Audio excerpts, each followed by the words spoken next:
The machines were still breathing for her when the boy walked in. He didn't knock. He didn't ask permission. He simply pushed open the door to room 14 of the cardiac care unit at St. Michael's Hospital in Toronto, his sneakers leaving wet prints on the polished floor, and said to the man sitting beside the bed, the man in the suit that cost more than most people's monthly rent, "Sir, you need to turn off the machines. That's the only way she'll wake up." Gerald Ashworth looked up slowly, the way a man looks up when he's been awake for 9 days straight and sound has started to feel like something happening underwater. He registered the boy, small, maybe 10, 11 years old, a faded blue jacket 2 sizes too big, hands that were reddened from cold because it was February in Toronto and the wind off Lake Ontario had been vicious all week. The boy's eyes, though, those were not the eyes of a child who had wandered in by mistake. "Who are you?" Gerald asked, and his voice came out scraped raw, like a door dragged over gravel. "My name is Caspian," the boy said. "Cass. I go to Ridgewood Public. I sit 2 desks behind Harper." Harper. Gerald looked at his daughter. She lay in the hospital bed with tubes taped to her wrists and a ventilator breathing in slow, rhythmic rises of her chest. 8 years old. Dark hair fanned out against the pillow.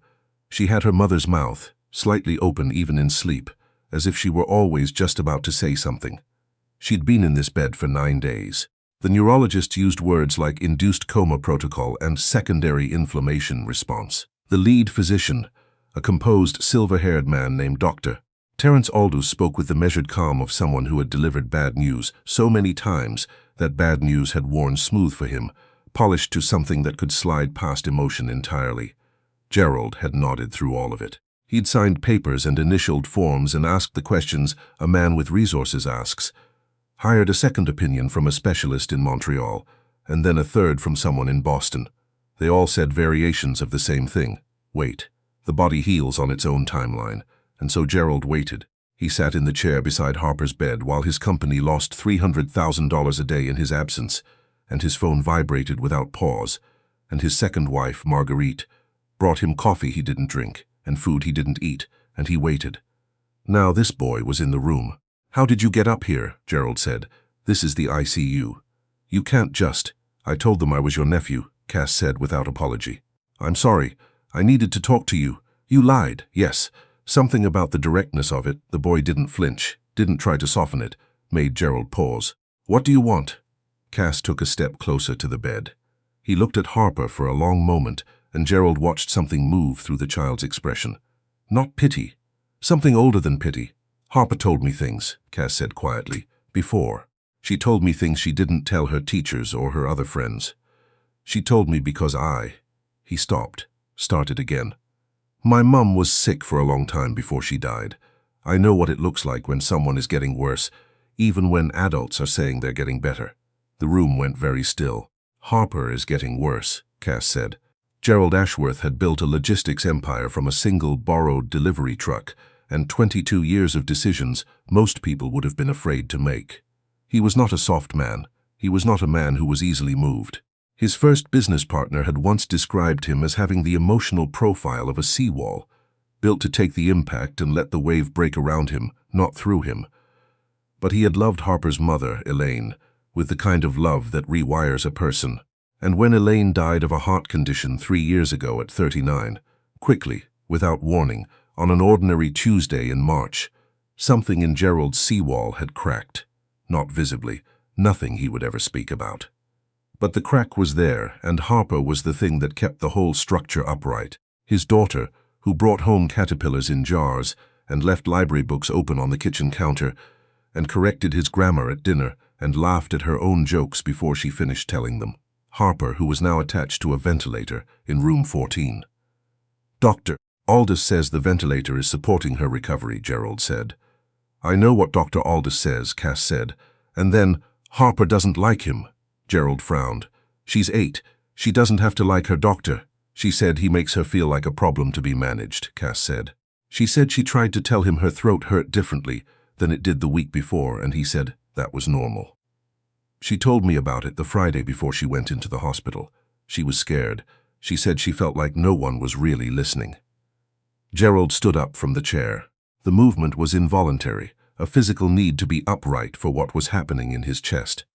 "Why are you telling me this now?" he said, and his voice was steadier than he felt. "Because I looked something up," Cass said. He reached into his jacket pocket and pulled out a folded piece of paper. Printed from a library computer, Gerald could see the public library watermark and held it out. "My mum used to say that the only time you're really helpless is when you know something is wrong and you don't say it. She said silence is the most expensive thing in the world." Gerald took the paper. What was on the paper would take 2 more days to fully understand, and Gerald would later say that those 2 days felt like running through ice water, each step slower and colder than the last. Cass had printed a medical study, a research paper out of the University of British Columbia, published 18 months earlier, examining iatrogenic dependency in pediatric ventilator patients, cases where the ventilator itself, used beyond clinical necessity, began to suppress the body's own respiratory drive. The brain, the paper explained, is adaptive in ways that can work against recovery. Prolonged mechanical breathing support in otherwise neurologically intact patients had, in a subset of documented cases, delayed waking.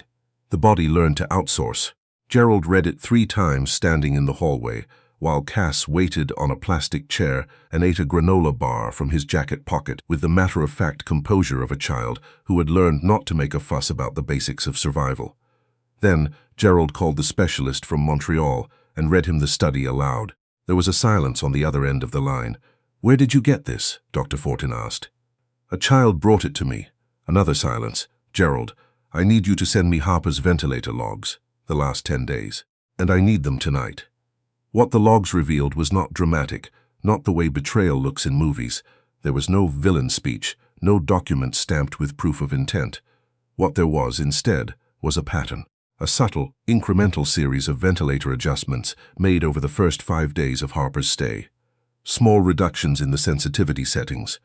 The kind of adjustments that individually could be explained. Collectively, they told a different story. Dr. Aldous, Gerald would come to learn, had a relationship with Marguerite that predated his own marriage to her by 7 years. This was not something Gerald had known. Gerald had met Marguerite 18 months after Elaine died, at a charity gala in the distillery district, and she had been kind and composed and patient with his grief and patient with Harper, and he had believed, genuinely believed, that grief could eventually lead back to a life. What he had not seen, what he had not wanted to look at, was that Marguerite's patience had a shape. It was the patience of someone waiting for something specific. Harper's trust fund, established by Elaine before she died, was substantial. Under the terms of the estate, if Harper died before the age of 25 without issue, a significant portion reverted to her surviving parent and that parent's spouse. Gerald sat in a boardroom at a law firm on Bay Street at 10 o'clock on a Thursday night and listened to his estate lawyer explain this in a voice that had gone very careful and very precise. And he understood, for the first time, fully, in his body, not just his mind, what the boy had walked into that hospital room to prevent. Cass had not known all of this. He could not have. He was 11 years old, and he lived with his grandmother, Vera, in a 2-bedroom apartment on Danforth Avenue above a dry cleaner. His mother, who had taught him to read with library books and to think with questions, had been gone for 2 years. His grandmother was 73 and worked part-time at a Portuguese bakery and made his school lunches with what she had available and never once let him feel poor, though they were. What Cass had known was simpler and more important than legal documents and estate provisions. He had known that Harper was his friend, the first real friend he'd made since his mother died, and they'd moved schools. Harper had sat next to him at lunch in October because he'd been sitting alone, and she'd said, without any self-consciousness at all, "You look like you could use someone to talk to." She'd been right. She usually was. He had known that something felt wrong, and he had known that adults were saying it wasn't, and he had known, from a very specific kind of grief-educated experience, that sometimes you had to push until someone heard you. He did not feel like a hero. He felt tired and worried and slightly sick to his stomach the whole time, and every time a nurse looked at him sideways in the corridor, he thought he was about to be thrown out. But he stayed, because staying, his mother had also taught him, was sometimes the whole of the job. On the 15th day, Dr. Aldous was suspended pending investigation. The ventilator settings were reviewed by an independent respiratory therapist brought in from sick kids. On the morning of the 16th day, following a carefully managed weaning protocol that Dr. Fortin supervised over video call from Montreal, Harper Ashworth was extubated. She did not wake up immediately. The first hours were quiet, and Gerald sat beside her with his hands clasped and his jaw clenched and did not let himself think about the alternative. Vera, Cass's grandmother, had come to the hospital and was sitting in the family waiting room, knitting something orange and offering Gerald's assistant cups of tea that the assistant kept accepting without drinking. Cass sat beside his grandmother and read a library book and periodically looked up and said nothing and went back to reading. At 4:17 in the afternoon, Harper opened her eyes. She lay still for a moment, looking at the ceiling. Then she turned her head slowly toward her father. Gerald was already leaning forward. "Dad," Harper said, and her voice was rough and small, and the most extraordinary thing Gerald had ever heard. "I had the weirdest dreams." "I know, sweetheart," he said. His voice broke on the second word, just completely broke apart, and he didn't try to hold it together. "I know. Is Cass here?" Gerald had to take a moment. He pressed his mouth together and breathed. "Yeah," he said. "Yeah, he's down the hall." Harper's eyes drifted closed again, but the corner of her mouth moved. "Good," she said softly. "I owe him my library book back." The police investigation that followed was meticulous and slow in the way that financial crimes and medical misconduct cases always are. Not quick and cinematic, but paper-heavy and carefully documented. Marguerite was arrested 6 weeks later at the house in Rosedale. Dr. Aldous surrendered his medical license and faced criminal charges of negligence and conspiracy.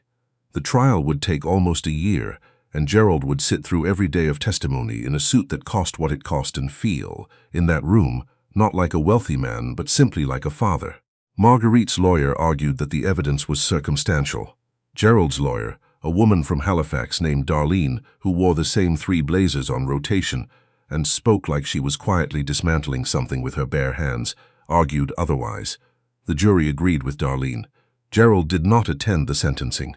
He took Harper to the Rideau Canal instead, because she had never learned to skate properly and had been asking for 2 winters running, and he held her hand on the ice while she wobbled and complained and laughed, and he let the sentencing happen without him.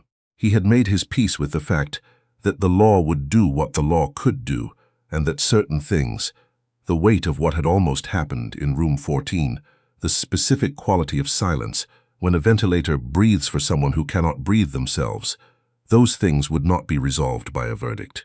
They would just have to be lived with, and in time, lived past. What changed, and changed concretely, was smaller and more particular than justice. Gerald had grown up in Scarborough, in a house on a street where the garages were crammed with 3-season lawn mowers, and the neighborhood hockey team practiced on the outdoor rink until their feet went numb. He had not come from money. He had come from a father who fixed furnaces and a mother who stretched everything, and the particular kind of stubbornness that grows in children who understand early that no one is coming to make things easier for them.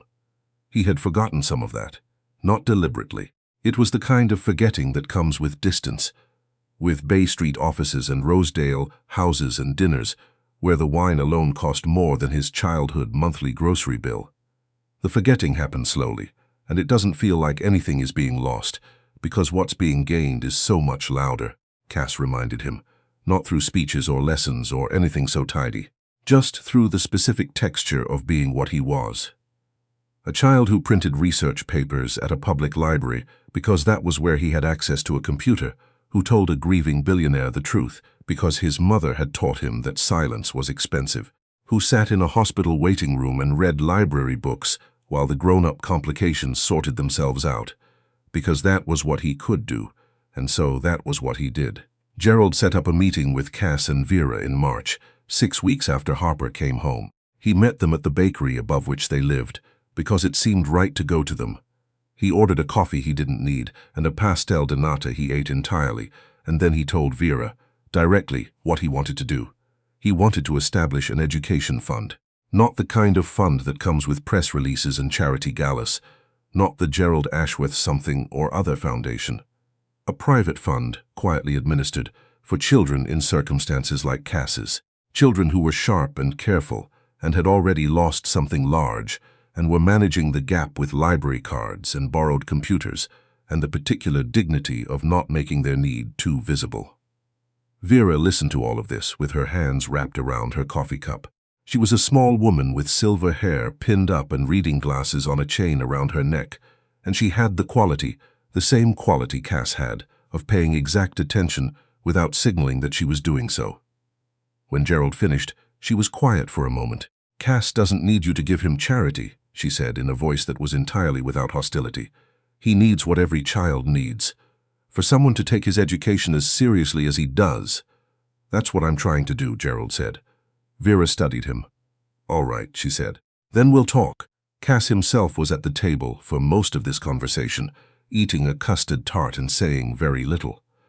At one point, Gerald looked over at him and asked, "Is there anything you want?" Cass thought about it seriously, the way he thought about most things. "A better library in our school," he said. "The one we have hasn't got any new books since 2011. Gerald nodded. "I can do that. And maybe," Cass added, "could the fund help other kids too? Not just me." Gerald looked at this child, this 11-year-old boy in a too-big jacket who had walked into a hospital room and, through the combination of a library computer and his dead mother's lesson about the cost of silence, had saved his daughter's life, and he felt something shift in his chest that he didn't have a clean word for. "Yeah," he said. "That's kind of the whole point." Harper went back to school in April. On her first day back, she wore a yellow rain jacket and carried her backpack like it weighed nothing. And Gerald stood at the edge of the schoolyard and watched her walk toward the door and thought about all the ordinary days you don't know you're in the middle of until they're gone.